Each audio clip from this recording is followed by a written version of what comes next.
प्रार्थना इसके लिए सर्वसम्मति से स्वीकृति है, सबने स्वीकार किया प्रार्थना को। भगवान की प्रार्थना, अस्तो मां सद्गमय तमसो मां ज्योतिर्गमय मृत्योर मां अमृतम गमय। पृथ्वी पर अत्याचार हो रहा है, हमारी सुमति पर अत्याचार हो रहा है, हे भगवान आप उबारे। यह भाव बड़ा अच्छा है, प्रार्थना अवश्य करनी चाहिए, लेकिन प्रायः ऐसा होता है कि प्रार्थना तो शुरू हो नहीं पाती, झगड़े पहले शुरू हो जाते। योजनाएं अपने अच्छी अच्छी बनती हैं, पर अच्छी योजनाएं लागू होने के पहले झगड़े पहले शुरू हो जाते हैं। अरे प्रार्थना करनी थी, ठीक है, पर झगड़ा प्रार्थना को लेकर नहीं हुआ। प्रार्थना तो सब स्वीकार कर रहे हैं, लेकिन झगड़ा इस बात का है कि प्रार्थना कहां करें। एक गांव में दो दल केवल इसलिए बन गए कि रामलीला कहां हो। वो तो कहते हैं कि हो तो हमारे मोहल्ले में हो, नहीं तो दूसरे मोहल्ले में हम देखने ही नहीं जाएंगे। अब इनके लिए रामलीला नहीं, मोहल्ला महत्वपूर्ण है। अच्छा, अब आजकल तो लोग रावण तक का प्रचार करते हैं। दशहरे के दिन सबसे बड़ा रावण हमारे यहाँ का, रावण भी बड़ा होना चाहिए तब नाम बड़ा होगा। अरे प्रार्थना करनी है तो भाव से भरो, भेद से नहीं। प्रार्थना करनी है तो भाव से भरो, भेद से नहीं। आप जहां हैं वहीं प्रार्थना करें, क्योंकि भगवान सब जगह हैं। इसलिए किसी विशेष जगह जाने की आवश्यकता नहीं है। श्री स्वामी विवेकानंद जी एक उदाहरण देते थे कि निश्चित माप से अगर एक वृत्त खींचा जाए और वृत्त की परिधि पर कई बिंदु अंकित कर दिए जाएं, तो केंद्र बिंदु से दूरी तो सबकी बराबर है। अब परिधि पर अंकित बिंदु ये झगड़ा करें कि तुम हमारे पास आओ तो केंद्र ज्यादा नजदीक पड़ेगा, तो चक्कर ही लगाता रहेगा। इसलिए अच्छा तो यह है कि वो जहां है वहीं से केंद्र बिंदु की ओर चले, दूरी सबकी बराबर है। इसलिए भाई परमात्मा जैसे केंद्र सभी परिधि पर अंकित बिंदुओं से बराबर ही दूरी पर है, इसी तरह परमात्मा का भी संबंध सबसे समान है। चलने की बात है। अच्छा, एक और अद्भुत बात है, जब कोई परमात्मा की ओर चलता है तो ऐसा हो ही नहीं सकता कि परमात्मा न चले। भगवान ने तो कहा कि जे तो चले विनीत तू। हमारे एक संत हुए हैं श्री विनीत जी महाराज, उनका ये दोहा है, जे तो चले विनीत तू जगतज मेरी ओर। तू संसार छोड़कर जितना मेरी ओर चलता है, तेते पग मैं भी धरूं करूं कृपा की कोर। तुम जितना मेरी ओर चलते हो, मैं भी तुम्हारी ओर उतने ही कदम चलता हूं। तो भक्त ने कहा कि तब तो हमें बड़ी निराशा होगी।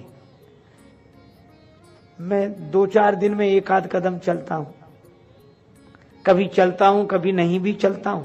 और हे भगवान, इसी हिसाब से अगर आप मेरी ओर चलेंगे तब तो मेरा भला कभी हो ही नहीं सकेगा। भगवान ने कहा उदास मत हो, जे तो चले विनीत तू जगतज मेरी ओर, तेते पग मैं भी धरूं करूं कृपा की कोर।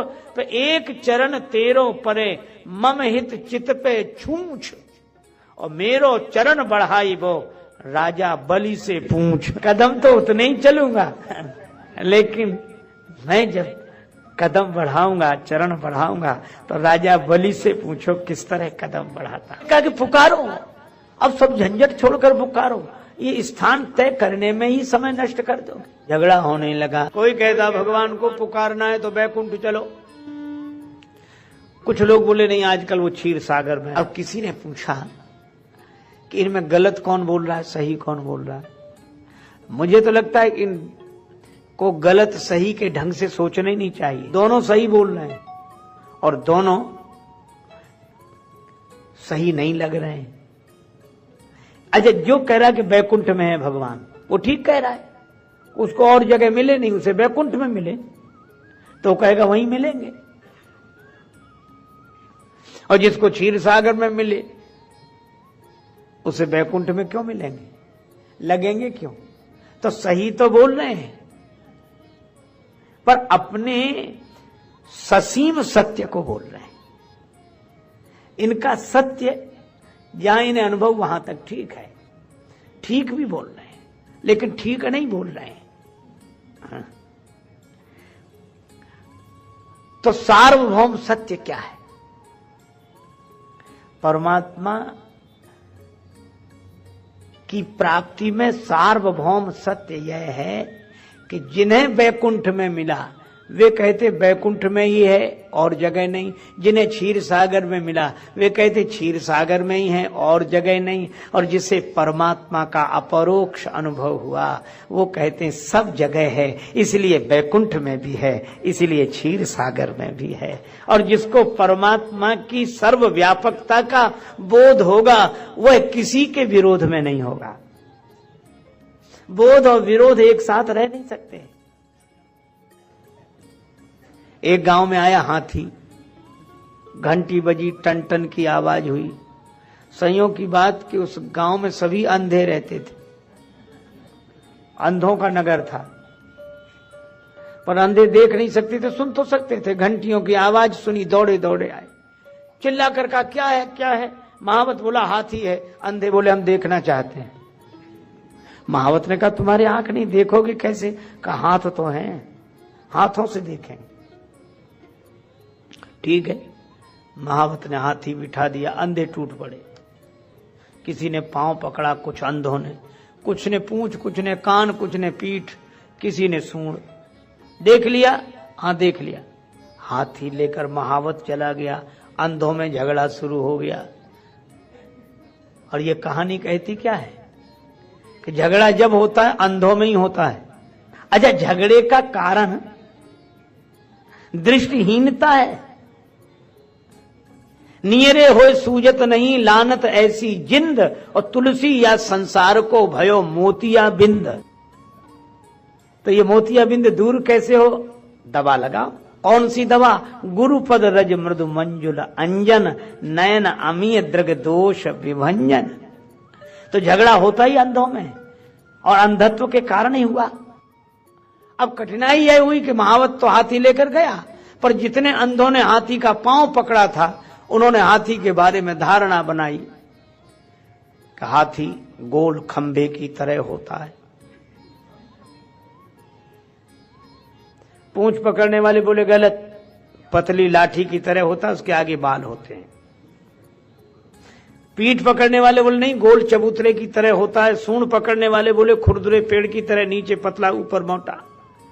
कान पकड़ने वाले बोले अनाज साफ करने वाले सूप की तरह होता, छाजड़े की तरह होता है। अच्छा, अब आप बताओ कौन आदमी इनमें सही बोल रहा है? कोई सही नहीं बोल रहा, लेकिन विचित्र कौन गलत बोल रहा है?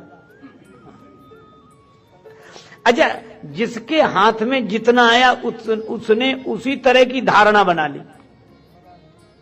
अच्छा, आज जितनी भी समस्या है धारणा के कारण है, अपनी अपनी धारणा में जी रहे हैं।